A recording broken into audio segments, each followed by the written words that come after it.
근거가 있어야 심리적으로 무너지지 않고 굳건하게 홀드할 수 있어. 생성된 믿음은 행동을 만들지. 그게 투자든 트레이딩이든. 인간은 데이터를 수집하고 처리하고 그 결과 여러 예측들을 하게 되고 이 예측들을 근거로 행동한다. 사태를 회화적으로 보면 그저 너는 행동, 또 행동하는 생체 계기일 뿐이야. 병신 같은 행동을 하지 않으려면 제대로 된 예측을 할 수 있어야지. 대조를 해보면 극명하게 차이가 드러나. 투자를 예로 들어볼게. 어떤 기업이 있다고 치자. 그 기업이 존나 전망이 밝아. 두 사람이 이 기업에 크게 베팅했는데 당장 가격은 꼬라박고 있는 거지. A는 그 기업의 이모저모에 대해서 섬세하게 파악을 하고 실제로는 실적에 아무 문제가 없고 갑자기 기업 재무구조가 부실해진 것도 아니란 것을 능동적으로 파악한 반면 B는 아무런 리서치도 하지 않고 그저 가격이 하락하는 걸 지켜보면서 불안함에 발만 동동 굴렀다고 해보자. 그리고 얼마 후 오랫동안 응축된 허수들이 연달아 터지면서 이 기업의 주가가 존나 오른 거야. 둘 다 현금이 꽤 있었다는 가정하에 누가 물타기를 많이 했을까? 당연히 A 아닐까? 가격 하락에 오히려 크게 기뻐하면서 더 적극적으로 공격적 매집에 나서고 물량을 크게 늘렸겠지. B는 오히려 퍼드에 놀아나서 저점의 물량을 다 처분했을 가능성도 있는 거지. 이런 관점에서 보면 자기가 투자한 종목에 대해서 끊임없이 성실하게 연구하는 것은 좀 희한한 표현이지만 그것 자체가 돈을 벌고 있는 활동이라고 규정해도 돼. 애널리스트들 봐봐. 걔네가 실질적으로 돈을 벌어다 주나? 그건 아니지. 그건 펀드 매니저나 트레이더들에게 할당된 업무야. 근데 애널리스트가 왜 필요하지? 중요한 판단의 근거가 되어주는 각종 거시 실물 경제 및 지표 분석 활동을 수행하기 때문이야. 그 자료들을 참조해서 트레이드나 펀드 매니저들이 의사결정을 내리는 거지. 더 현명한 전략적 의사결정을 내리게 도왔다면 그건 회사에 돈을 벌어다 준 게 맞지. 간접적으로. 몸으로 빗대보면 트레이더가 손이라면 애널리스트는 뇌가 되는 거지.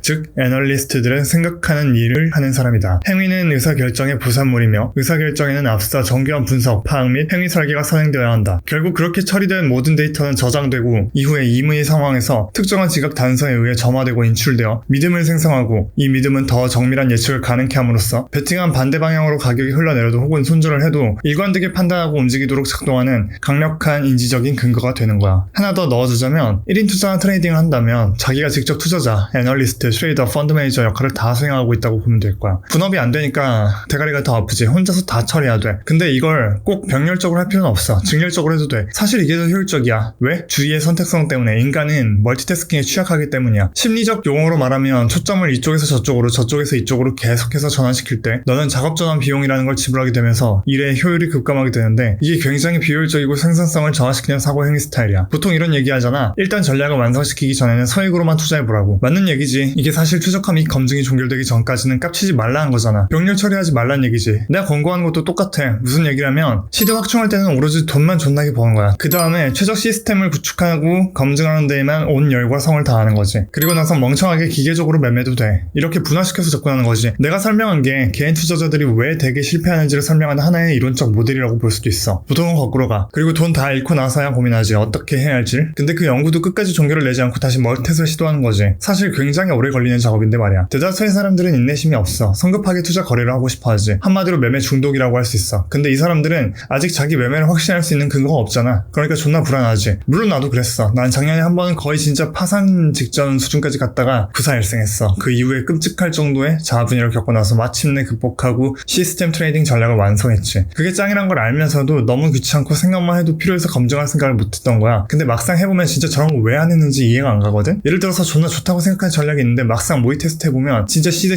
나는 결과 나오고 이러면 안도의 한숨을 내쉬면서 가슴 쓸어내리게 되지. 저거 계속 안 하길 잘했다고. 이런 케이스가 부지기수야. 여튼간에 구축을 했어. 하고 나선 진짜 마음이 존나 편한 거야. 그전엔 막 그러잖아. 멘탈 관리하라고, 널 믿으라고. 근데 난 반대한 입장이야.